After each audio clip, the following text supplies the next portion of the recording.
So Jordyne Carmack is with us as a continuation of her intensive track that she led at the Brushy Fork Leadership Gathering in September. And so she explored a lot of concepts around AI and how we can apply it to our work as nonprofits.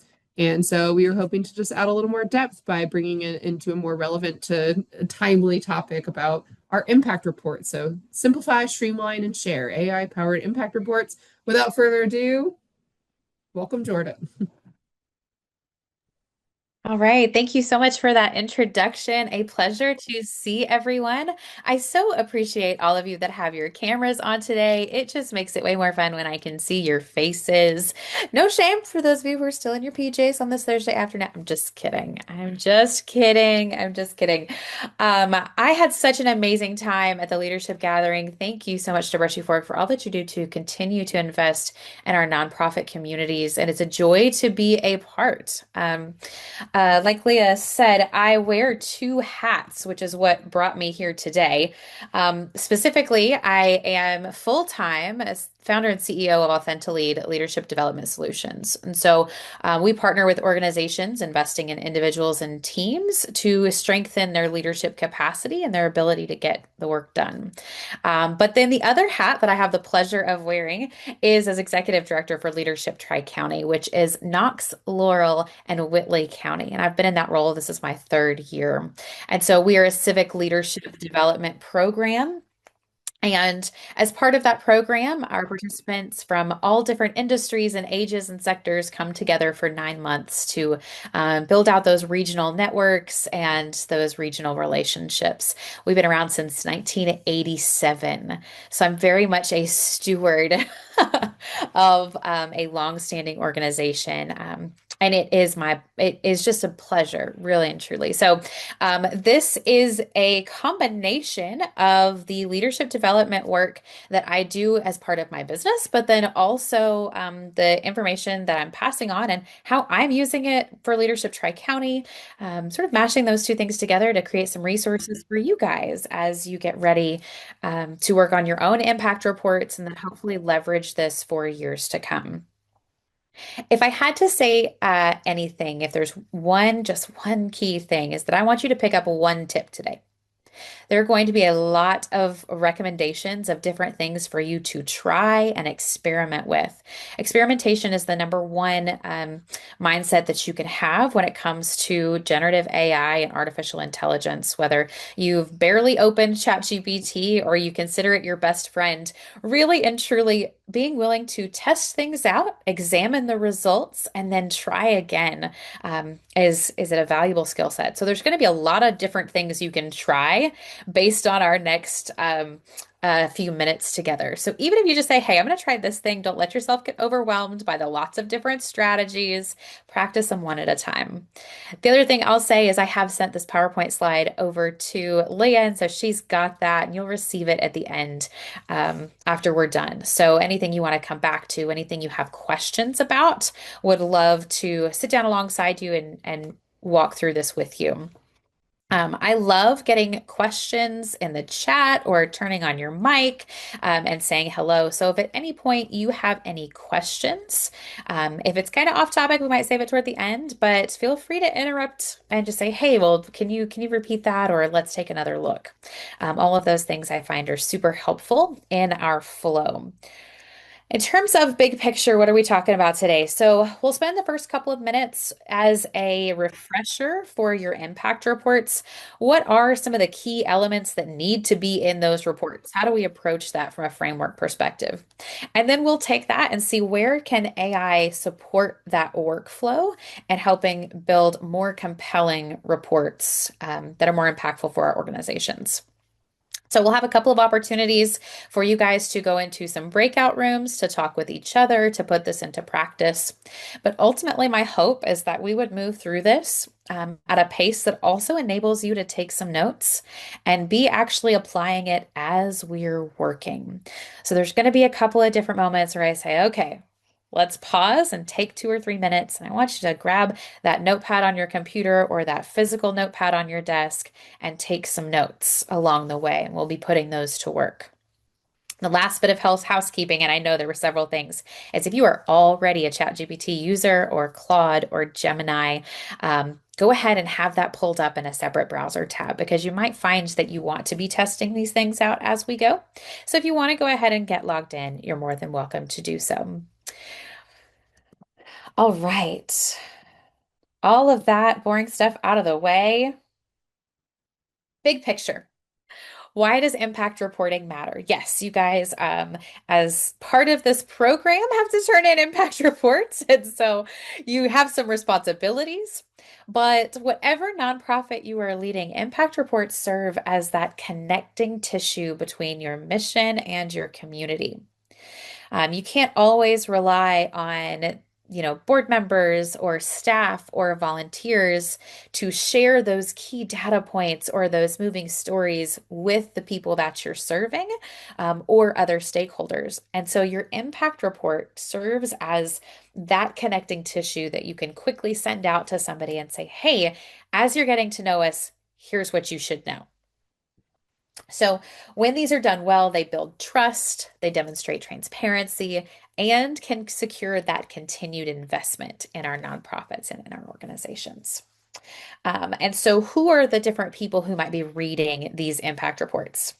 Donors, board members, nonprofit beneficiaries, and then our community or potential beneficiaries. And that's from nonprofitpro.com. If I could just see in the chat, go ahead and let me know. Have you written, or let's start there. Have you written an impact report before? Yes or no into the chat. Let's go.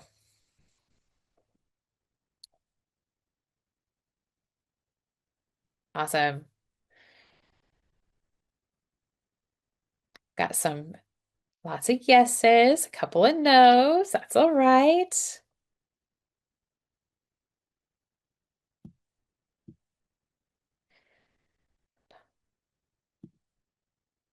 Awesome. Yeah, thanks. All right, we're planning on working on one for this year. Good. Not in a while, says Michael. Yes, says Tamara. Awesome. Fantastic. So a nice mix. Now, one of the questions that we asked you guys whenever you registered for this was, are you using AI as part of that journey? And then are you using a paid account? What we saw from the data from those of you who registered up until about yesterday is that we're very much a mixed group. We have some that are just starting to use it. They're not using it for impact reporting. They don't have a paid account. We've got some that have paid accounts but aren't using it for impact reporting. And then we have some of you that are like, oh, yeah, I'm all about it. I've got my paid account and I'm definitely using it for my impact reports because I'm really excited about that. So, in this group, we have a vast variety of experiences and knowledge. And I encourage you, especially once we get into those breakout rooms, to leverage that knowledge and share with one another. No matter where you're at and what we talk through today, I think you're going to find at least one thing, hopefully several things that you're going to be able to use to move you forward, and writing more impactful impact reports that help move your organization forward. All right. So one of my favorite tools is a research-based tool called Consensus. There's your first free tool recommendation. I do have a paid account, but what this particular AI tool does is it enables you to look at scholarly research. And so as opposed to Claude or Gemini or any of these others that use general internet information, Consensus focuses just on peer-reviewed research. And so you can ask it a specific research question, something like, is there a correlation between concept A and outcome B? And it will, using a variety of different scholarly research, bring back some results, as well as the direct links to the studies and those results. So to put this into practice, one of the things that I was sort of checking my know-how on, yeah, thanks, Lydia, for that link. Awesome. There is another one called Elicit that I haven't tried, like ELIC, that is like that. I haven't tried Elicit yet, but it's another similar tool. Consensus is very user-friendly, I find. One of the questions that I wanted to sort of check my own knowledge as I was preparing for this is really what are those effective characteristics, those essential characteristics of impact reports? And this is what the research says. And if you want my works cited, I'll be glad to send it to any of you who would ask. But these are the 5 pieces that we see. First of all, clarity is your top priority in your impact report. If it confuses somebody, they are not gonna read it, right? Which means it's got to be mission and values centric. It needs to clearly explain what you do and why you do it. Clarity is your top priority, it's your top filter. This is one of the key ways I think AI can help because it can act as an objective set of eyes that isn't biased when as it relates to your material. Number 2, relevance. This is whenever we're thinking about our impact reports, you are always writing it for an audience, and your understanding of them determines what information you include. So if you're thinking you're writing something for a funder, it's going to look different than if you're writing it for community stakeholders at large. You might include different data points, different qualitative information. For when we think about AI, one of the things that AI does well is it can help you customize information to specific target groups very quickly. And so you could have a version of it written for a donor and then very, very quickly have it rewritten for a community stakeholder at a different level, right? Many of you have probably seen AI used that way. The third essential characteristic that the research says is it needs to have a mixed method approach, which means we need quantitative data, it's our numerical statistics, as well as our qualitative stories, because that's what gives a complete, statistically sound, but also emotionally resonant impact report, the one that moves people. This is also where we start thinking about images and how we use pictures to communicate our story. Number 4 is transparency. I think we tend to think about impact reports as purely positive. This may also be opportunities where you say, hey, this isn't a piece that worked, but here's why, and here's what we're going to do next. Or here's a trend that we're seeing that we're going to adapt to, and here's how. Um, and then finally, the stakeholder focus needs to be at the center. The people that you serve, your beneficiaries, those who benefit from your organization, their lived experience is centered throughout a successful impact report. Now, looking at those 5 pieces, especially those of you who have done this before, which of those 5 is most difficult to accomplish? Or maybe you have the most nerves about accomplishing. You can put that in the chat. Yeah, sometimes it can be tough to share challenges and thinking about how to frame those in a way that doesn't sound like, oh, that was a total bust. Being clear and concise are always challenging. Yeah, thanks, Lydia. Especially with multiple voices on the review team. Yeah, that's a good point because people might bring different perspectives to the table and they want theirs to be highlighted more than others. Yep. Having the report work for multiple audiences. Yep. Good. Good. Awesome. So we want to take this and give ourselves a really simple framework. You've probably seen something very familiar to this before. It is not complicated, but I wanted us to have some guardrails about what this looks like. And so the reason I do this isn't because I don't think you're not doing these things already. The reason I set us up with this framework is actually to act as a set of guardrails for whenever we start incorporating the technology. Because you might know that these pieces need to be here intuitively, but without actually codifying this, it makes it difficult to communicate with the technology exactly what it is that you're looking for. Okay. So we've got 4 steps, right?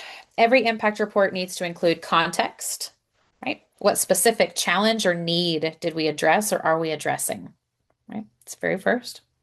Followed by action. What steps did we take, right? If you ran a program, if you hosted an event, whatever it is, if you gathered your stakeholders together and did some listening sessions, what is it that you did? Evidence. This is the measurable changes that actually occurred as part of executing those actions. And then meaning. Why does this matter for the future? Um, Typically, I find, just thinking through my own experiences, context and action seems to come pretty easily, right? This is what our program is. This is what we're all about, right? That seems to be the easiest one. Evidence gets a little sticky when it comes to figuring out, what is it exactly are we measuring? How do we communicate that? And then ultimately the meaning piece of tying it all together in a concise and impactful way. Um, those of you who have written this before, just with a quick thumbs up, does this make sense? Follow what you know and your experiences. Pretty cohesive. So, what we're going to do is we're going to use this as part of training the technology and what it is we're looking for. Because if we don't give it guardrails, it's going to pull from everything on the internet and what the internet says that our impact report should include. And that could be a good thing, but it could also be really overbearing, right? And so we want to start here.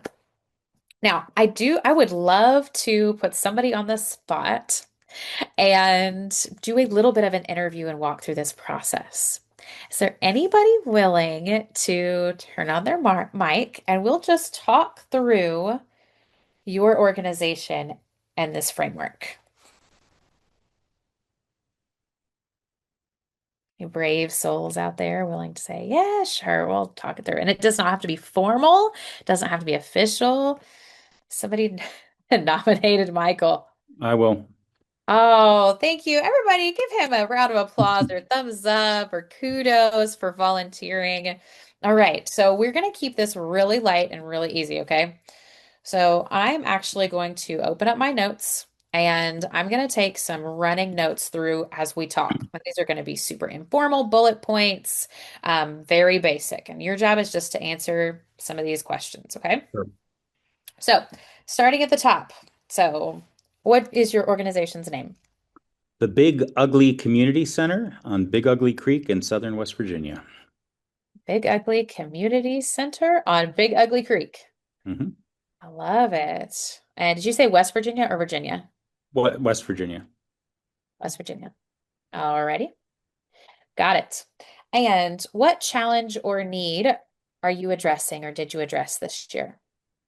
Well, we continue to address, we actually just had our 30th anniversary, but we continue to address isolation. Our little building's a half an hour drive from any other public building. We have no cell reception.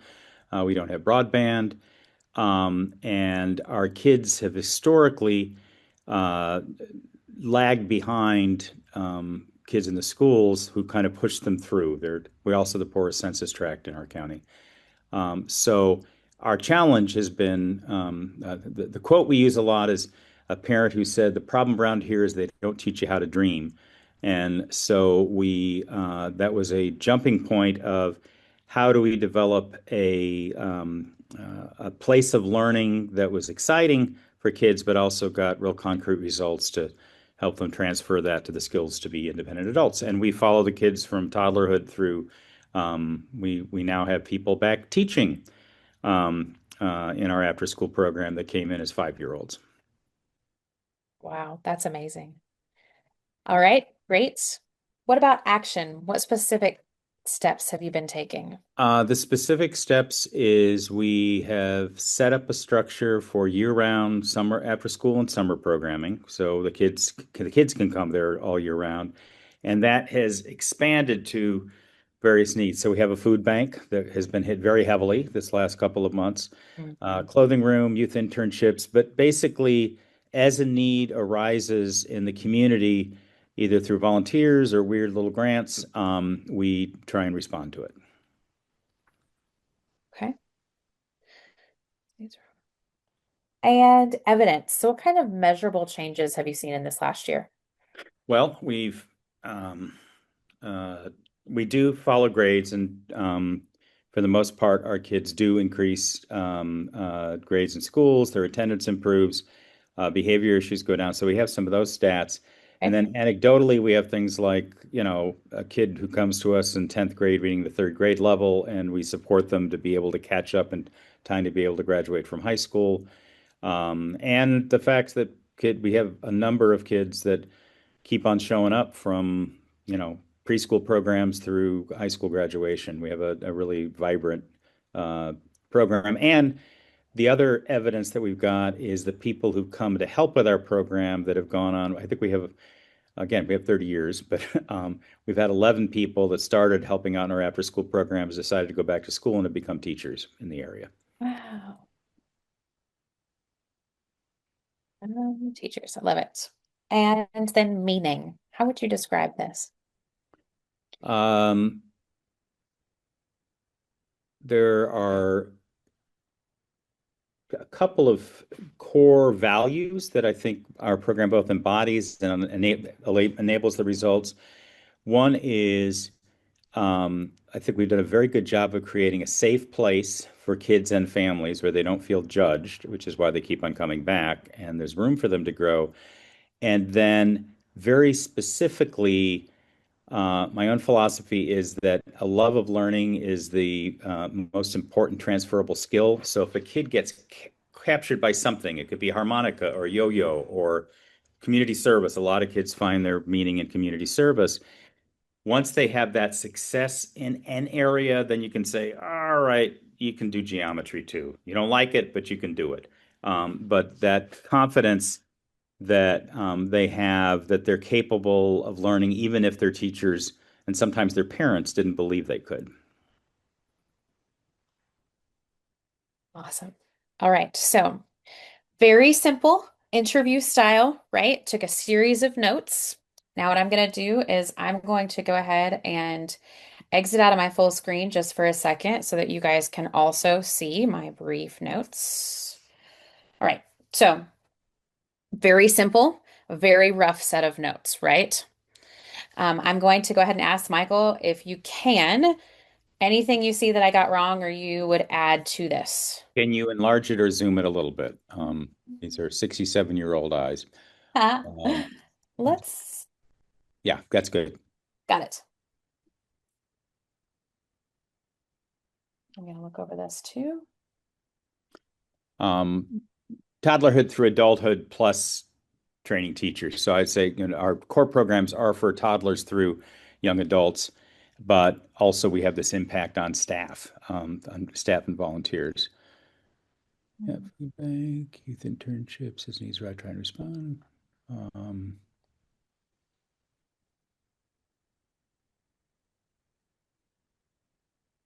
yep, that's all Right. accurate.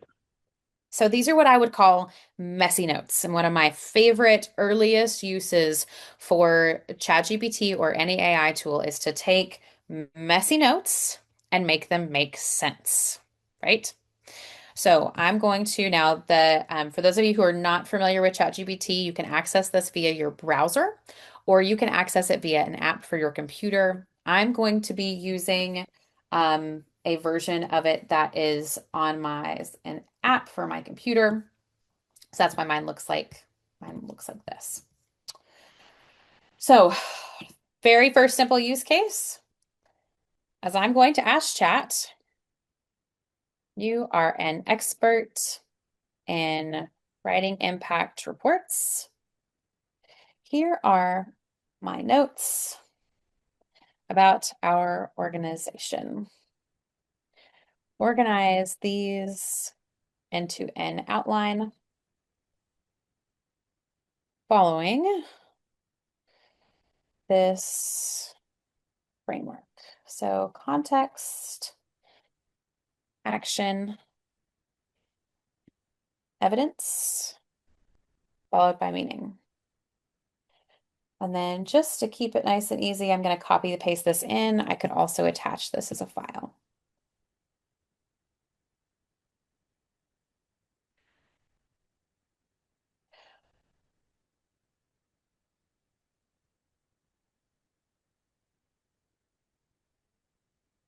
So one of the very first things it did is it organized that information. And you see it added some subheads: geographic and social isolation, persistent educational disadvantage, cradle to career support gap, and it even picked up that organizational milestone.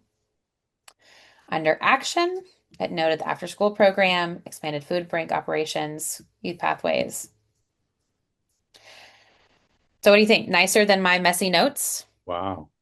And again, you did this with somebody with no organizational knowledge, right? I didn't bring anything extra to the table. And then finally, through meaning, make this a little bit bigger for everybody. Provide a safe, welcoming place, foster dignity, stability, and belonging, love learning treated as critical transferable skill, and then some elements of long-term significant. I particularly like this strengthening the fabric of a community by developing new educators, leaders, and engaged citizens. I hadn't even necessarily thought about that. That's pretty incredible. Yeah. So now what we're going to do is we're going to go into some breakout groups. And we're going to do this same exercise, take about 10 minutes to do this. So, those of us who like to talk a little bit, I encourage you to focus on the framework, keep it succinct as you can. One person in the first 5 minutes is going to act as the interviewer and will take some notes. The other person will share the details, and then you will switch. By the end of it, you should both have messy notes versions that you can plug directly into ChatGPT. Jordan, could you send me what that just did and your messy notes? I just want to show this as an example because this will convince some people that this is worth dipping our toes in. We don't do anything with AI. I would be glad to do so. Yes, sir. Now that you have this bit of messy notes, right? You might have stumbled across as you were walking through the process thinking, hey, man, I wish I knew this bit of information. I wish I had this bit of evidence. I could have made this stronger, but I'm really not sure how I would phrase that or what I would do. And we're going to come back to that because that can be a stumbling block in writing these impact reports. So here's the process. If you take a look, sorry, I've got a screen over here that's got the PowerPoint. If you take a look, this is the process that we're walking through. We started with that raw notes.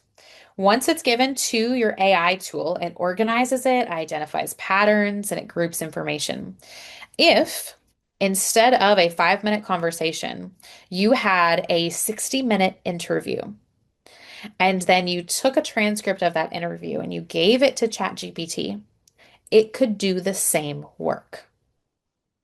Identify patterns, organize bits of information, pull out quotes. I can literally tell you I did this today.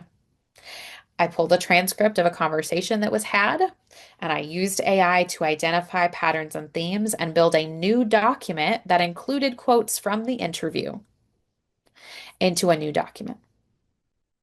Lot of possibility and potential. It takes AI sorts that information and then it helps you create that outline. And then ultimately you get to the fun part, which is writing out this polished narrative. What is most important here is that AI is not replacing your expertise. You are providing the substance. You are providing the information, the authentic story. What is real about this? That is all on you.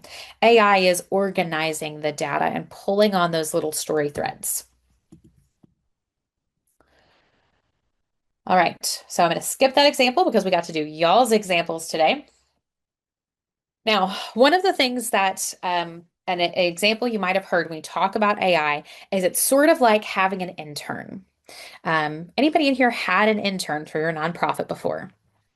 Hey, I see some hands. I see some hands. So I am really excited. Leadership Tri-County is going to get our first intern in January. And I am psyched. Like, I'm not even joking. I am so excited to be able to have a college student that I can work with and start just doing some additional things that I think they can help with, give back. It's just gonna be amazing. The problem is my intern doesn't have all of the knowledge that I have. I haven't been working with the organization for 3 years, right?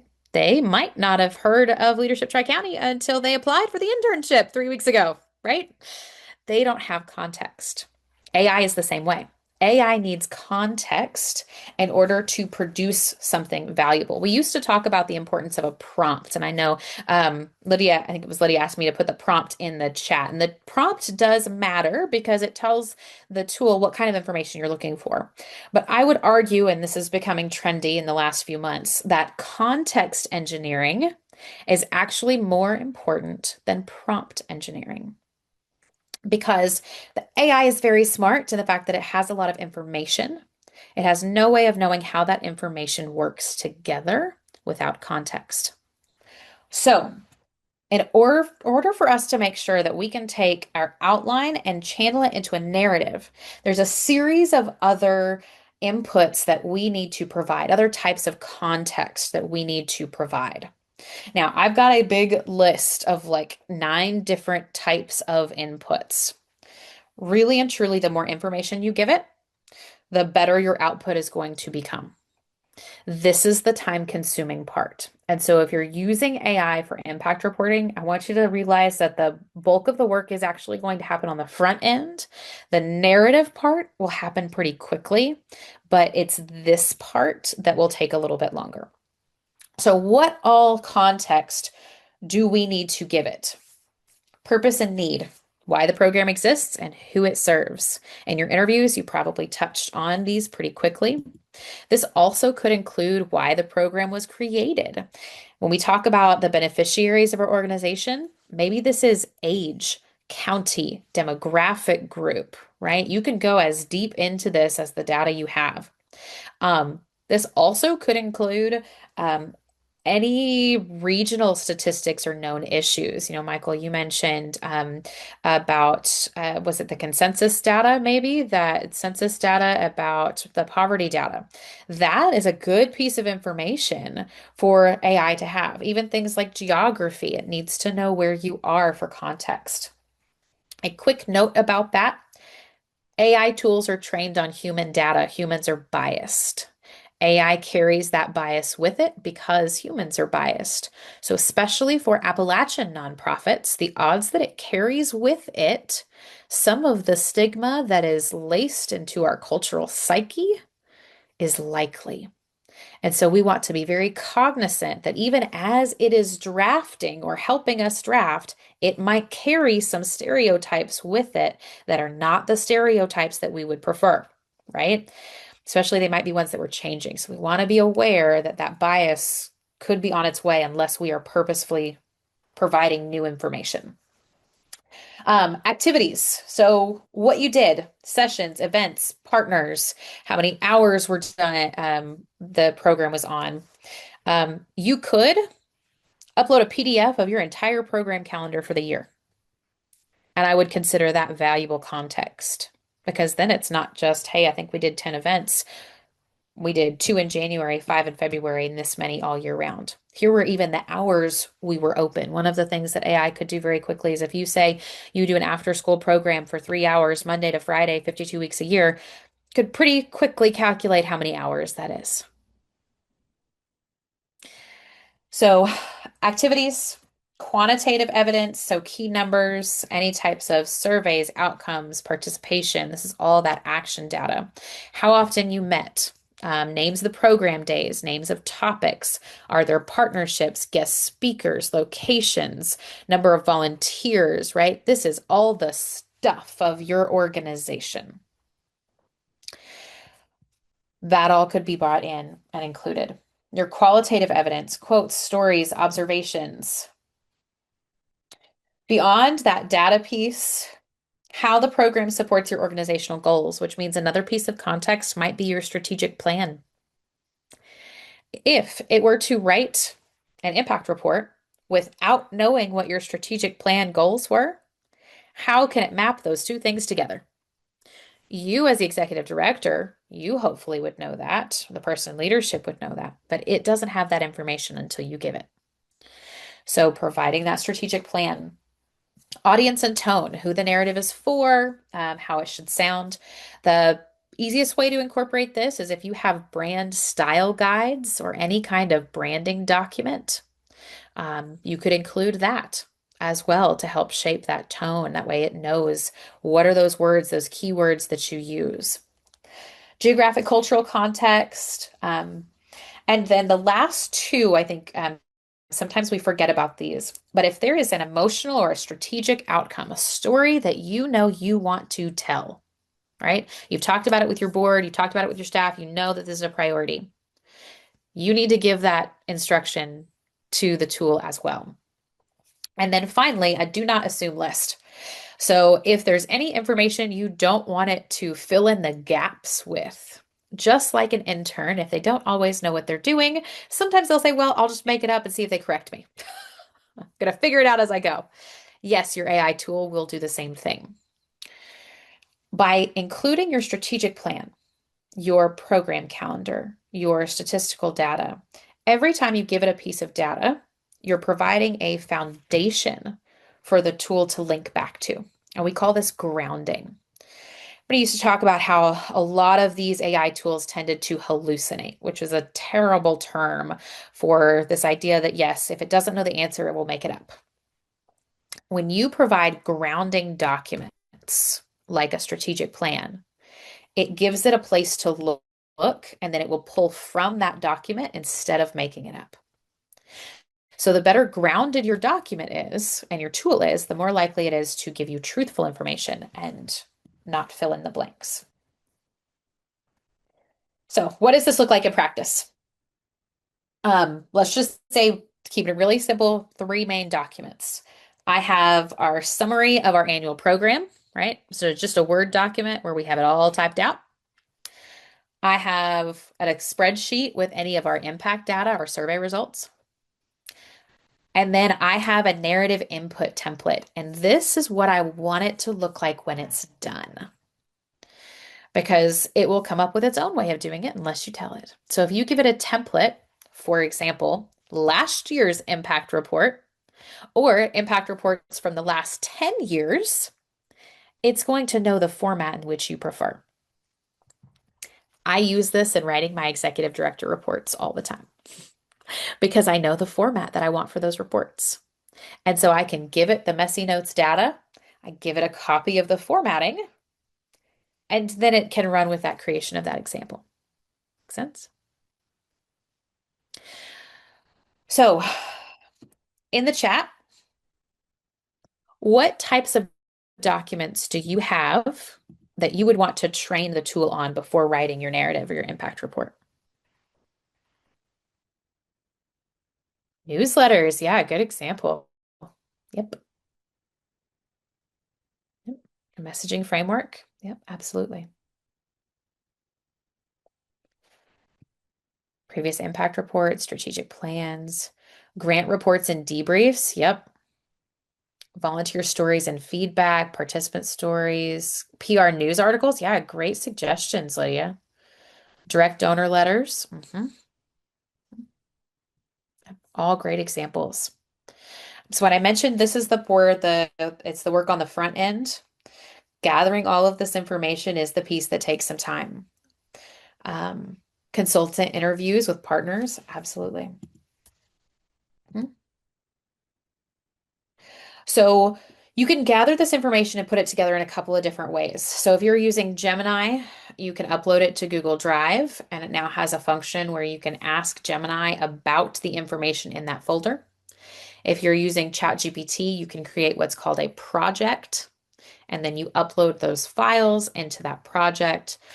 Copilot also has similar functions using OneDrive. Essentially, you put all of these things into a giant bucket and you say, hey, this is what I want you to use as we're writing and working on this narrative.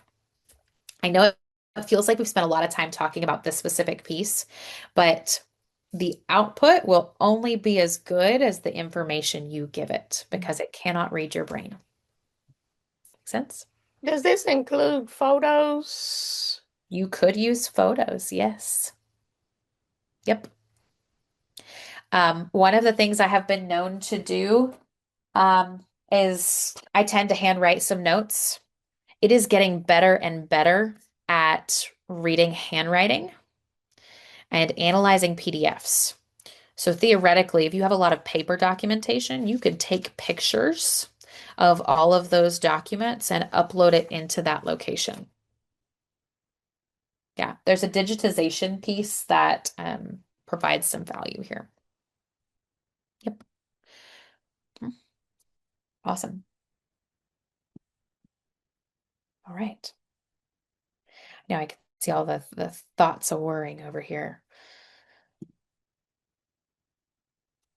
So I mentioned earlier that sometimes we tend to get stuck on evidence, and this is also one of the areas where it gets most risky to use AI, because if you don't provide data, it will come up with some, or it'll make suggestions and say, well, yeah, you probably have this program data, even though you didn't measure that thing and you don't have that data. So just as a couple of reminders, you guys have mentioned some of these things, but all of these are different types of evidence that you could be collecting based on your information or organization. Now, if you're thinking to yourself, well, I've got a couple of things that we track, but I'm not totally sure. You can also use this prompt that I've got right here that says, here's what our program does. What numbers should we be tracking? So just for fun, we're going to pull this right back out to our prior conversation. And I don't have to describe the program because we're already talking about it. So let's talk about evidence. What numbers should we be tracking to show the impact?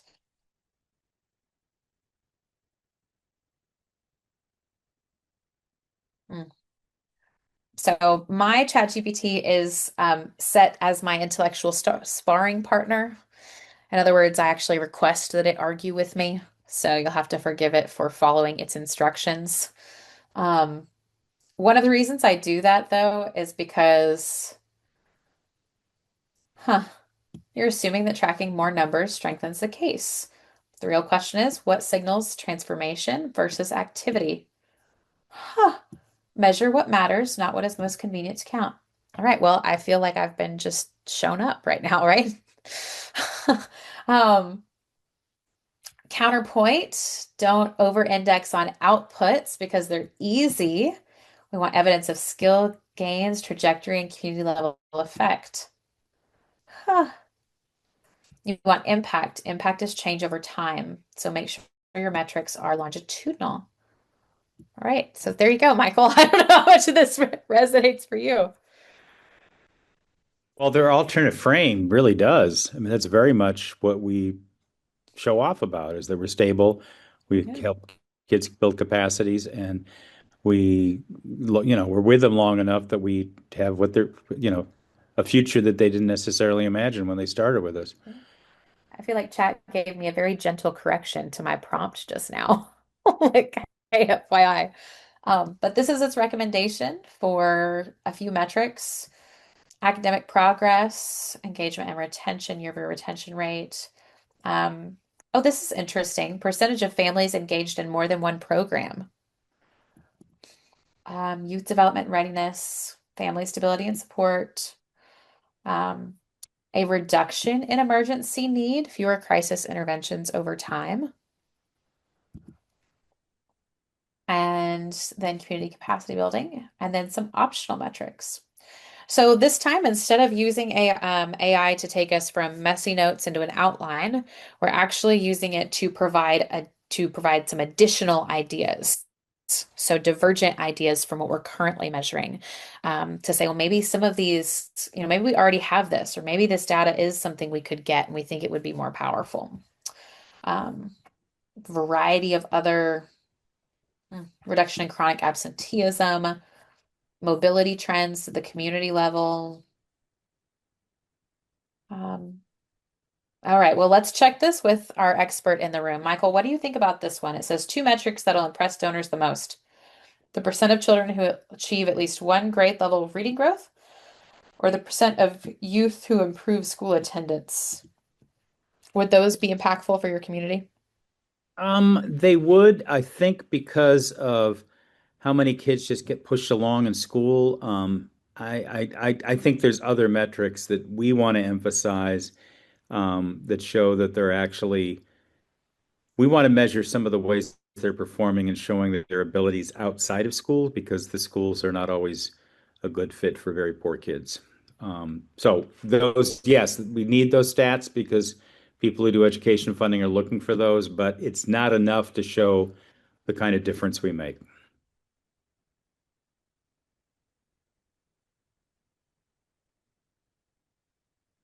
now I'm just chasing a rabbit hole because I want to know what suggestions it'll make once I provide that feedback. Feel good indicators? Um, That, Ms. AI is pushy.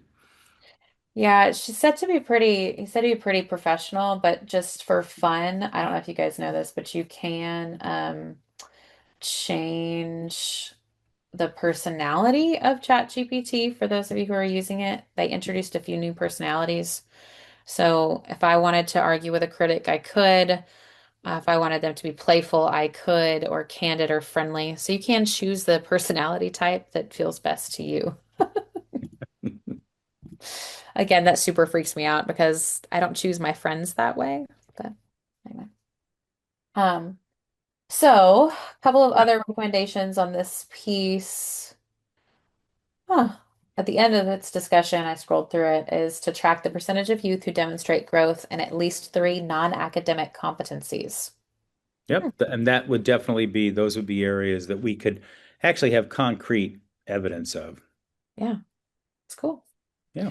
So now what we're doing is we're using chat as a conversation partner to challenge what we're thinking, to help us brainstorm. These are all non-writing tools. I think we tend to use these tools more as like, I want it to write for me. That's only one use of many, right? And so here's an example of how it becomes a thought partner as you are examining the information and your process.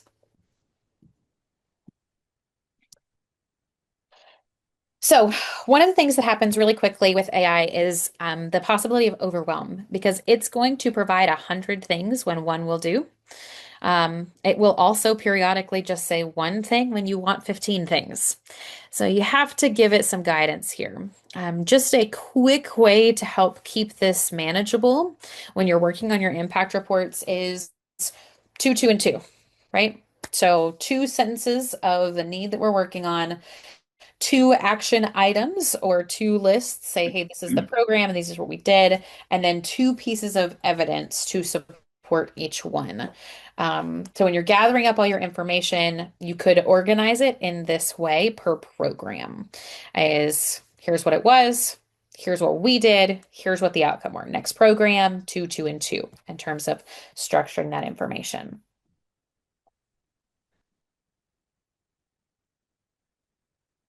We've talked about a couple of different beyond drafting creative AI use cases, and I wanted to share a few more. I mentioned the transcripting tool. AI, ChatGPT or Claude can't pull the transcript from a video for you, but something like Zoom can. A lot of the note taker apps can pull those transcripts.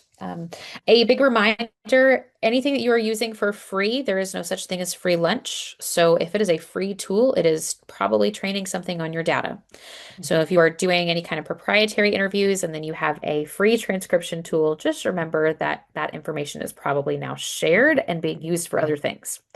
So, having paid accounts, having enterprise access, even to a Zoom account for transcription tools, or note takers is probably a good idea.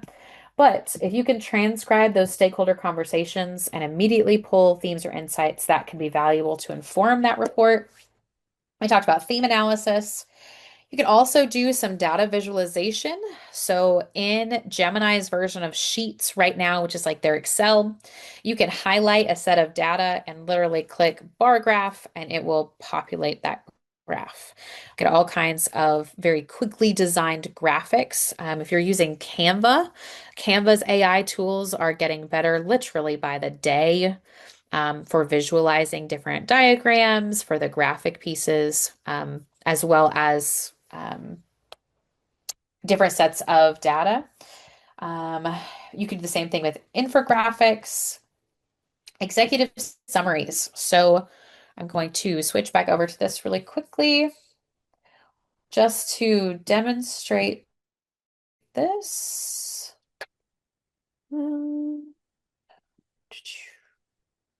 So I pulled a impact report from an organization, HCR. It is a 100-page impact report. If you have not used AI for summarizing, yet, this is a good place to start. So in this case, I uploaded the PDF directly, and then I told it to summarize as if I'm a donor. And so from that 100 pages, it extracted a summary, including some statistics. We would want to check these statistics, of course, make sure that these are correct using like a find function. But this is a lot easier to read from 100 pages, right? So one of the things you could do if you have several years of impact reports is you could upload 3, 4, 5 impact reports, have it analyze all 5 of them to find key themes and trend data. You could also ask them what, so let's change our stakeholder and say, if I'm a community partner in Uganda, why would I care about this? So now I have changed an audience. And so imagine if you were doing this for your impact reports, you could engage with it in the same way. Um, Again, it likes to argue with me. Yours probably wouldn't do this, but I'm doing it on purpose. All right, so here's how you got a community partner should frame this report. Report explains where the money flows, shows success stories, highlights bottlenecks.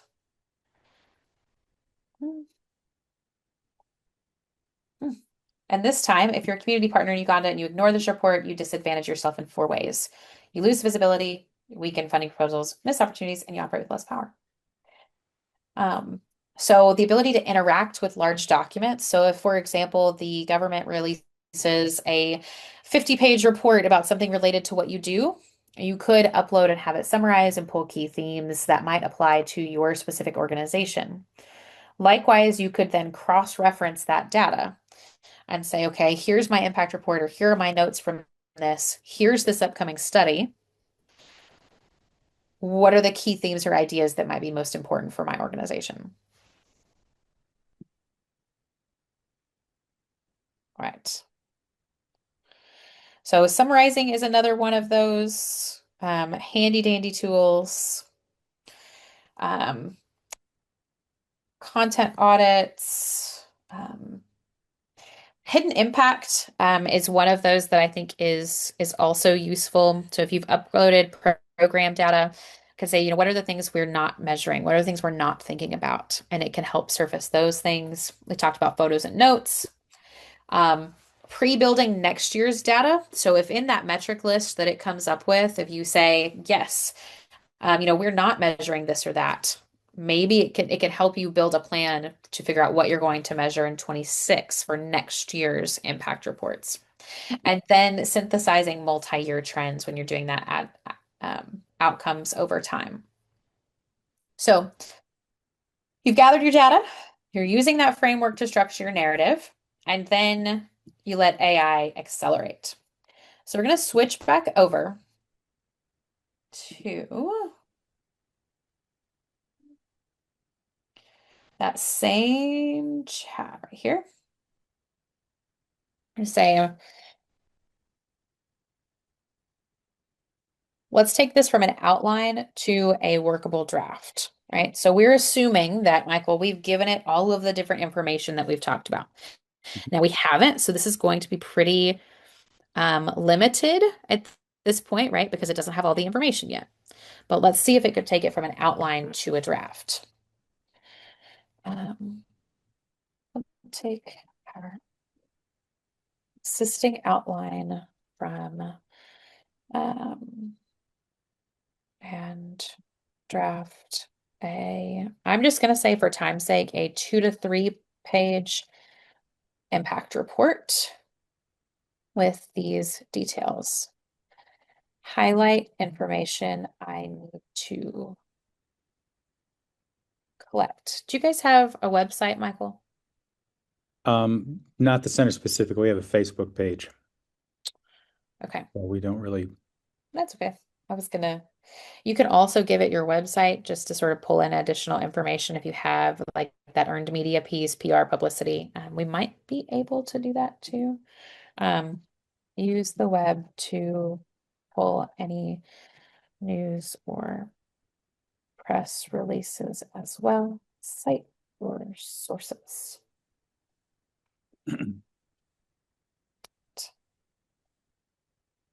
This will take it a little bit longer, most likely, because we're drafting a little bit further. I see, Mike, a curiosity about analyzing the annual budget to support strategic initiatives. Yes, if you have permission to put your budget data into that, that is absolutely a way that you could go about that. I would just make sure that you've got permission from the powers that be to provide that data to our AI overlords. All right, so that has given a starting point draft that includes context and action. And interestingly, it started citing as step-by-step West Virginia a good source of information, Michael? That's our parent company. That's who we operate under. Perfect. So it's pulling some of that context from our notes. You'll note it's got space for adding those metrics. Most of this is still bullet point. So let's write this into a narrative form. Your bullets. And then just for fun, let's say this will be read by Generation Alpha. Update the tone and writing accordingly.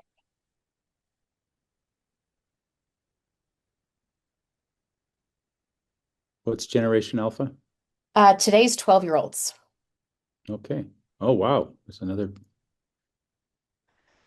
So it's going to fuss at me a minute.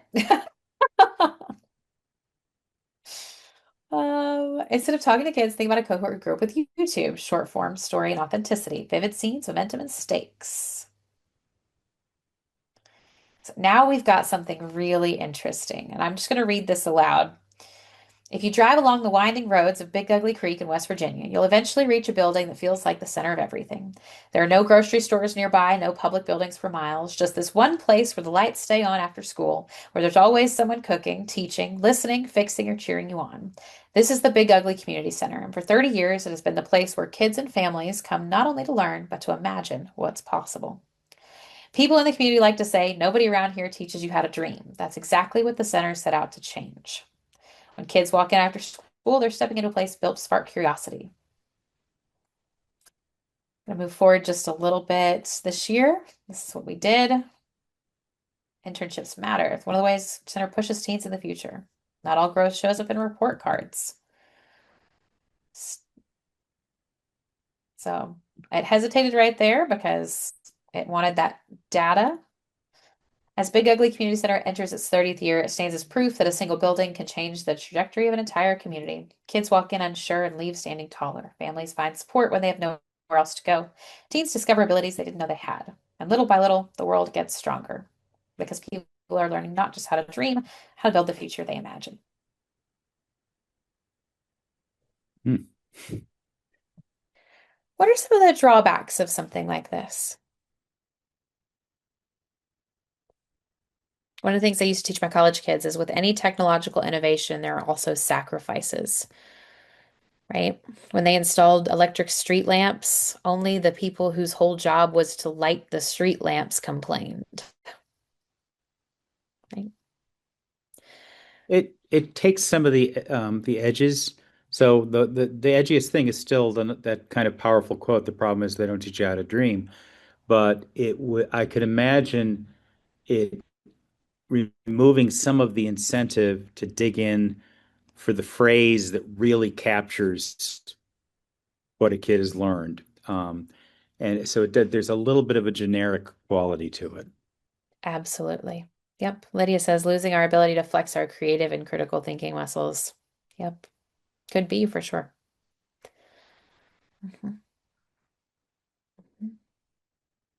So as nonprofit professionals and nonprofit leaders, with great power comes great responsibility, to quote Spider-Man.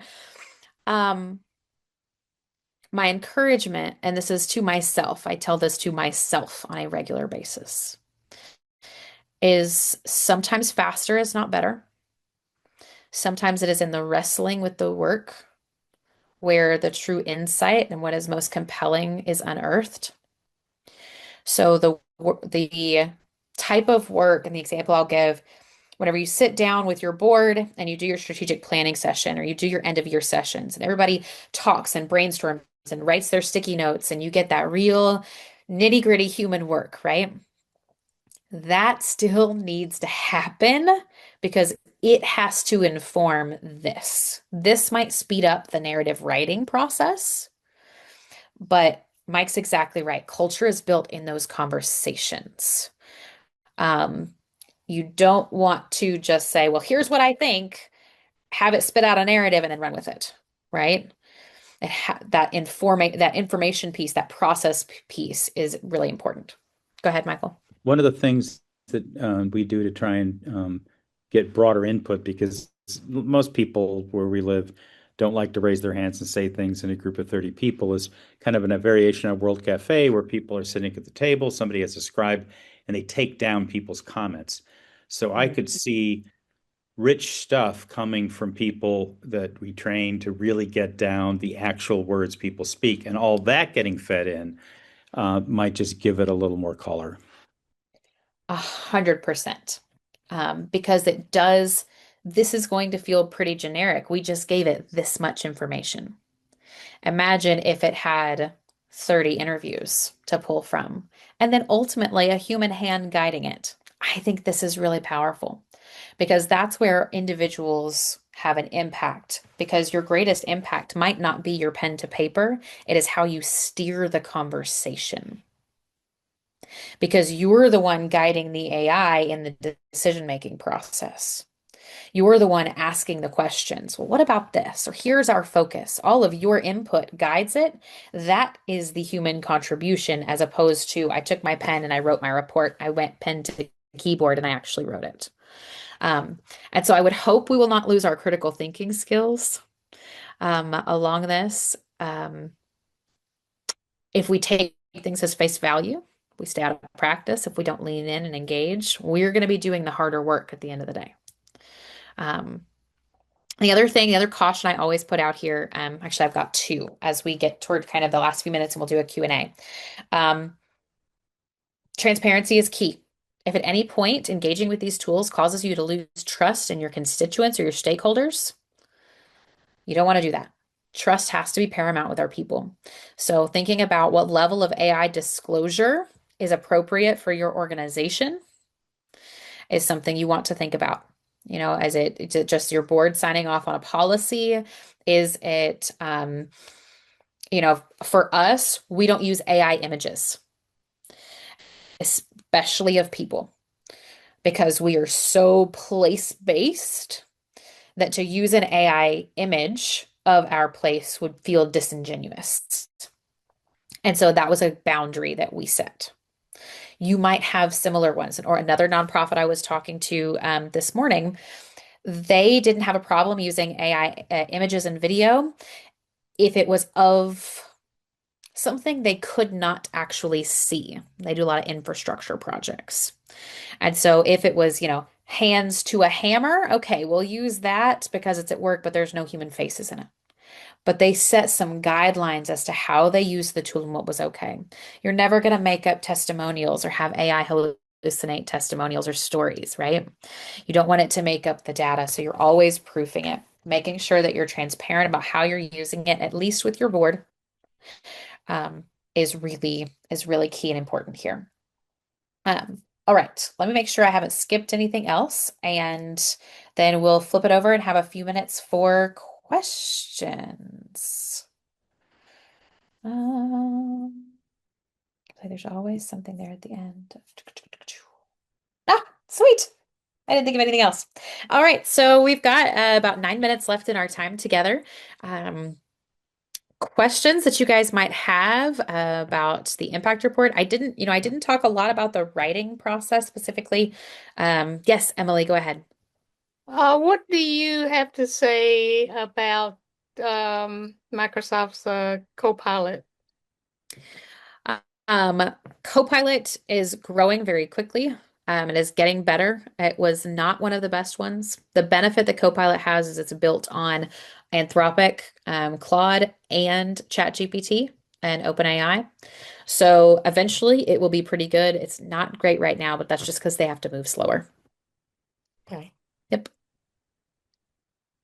Thank you. Yep. Good question.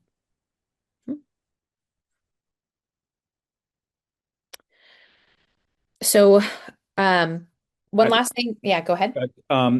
what's your feeling about? I'm stumping. I'm showing my bias with AI still, but pulling in stuff that is both social media outputs and responses that we get in social media. So we have tons of posts in Facebook and we get tons of responses with that. Is that useful? Are there kind of guardrails that you'd put around putting that in the database that AI draws on?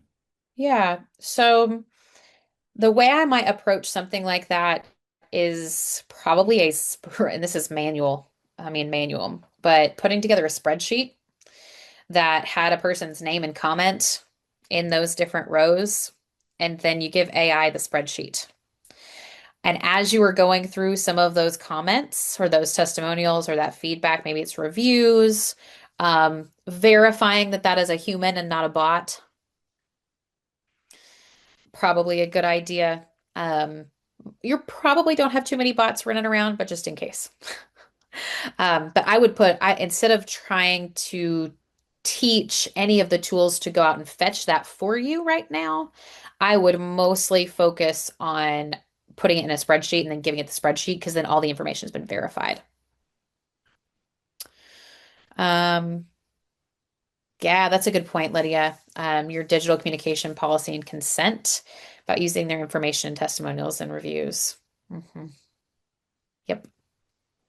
Yeah, and a line about we use AI in the operations of our organization. Engaging in these spaces means UK healthcare has one now that says, yes, we use AI in providing your healthcare. Hope you're cool with it. And you don't get to know exactly how they do it or what that exactly looks like, but it's required before they will give you care. So, looking at some of those pieces too, along with the FTC. If you're somebody who enjoys writing, still do the writing yourself. Don't give it something you enjoy. The whole idea is it would take over things that we don't enjoy. It would help us get better at things. So if you would like to write, use it for outlining, use it for editing your work instead. Don't give it the stuff that you actually enjoy doing. Okay. Other questions or thoughts? There's so much more we could dive into, but I didn't want to overload everybody.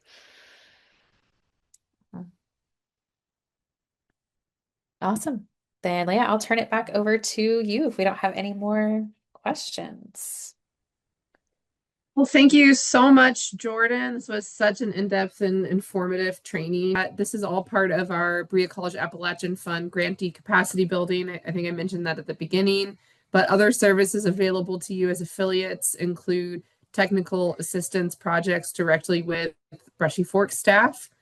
So if there's any aspect of this training that you need one-on-one support in implementing, please do reach out to myself or the Brushy Fork email address. That will all be in the follow-up email.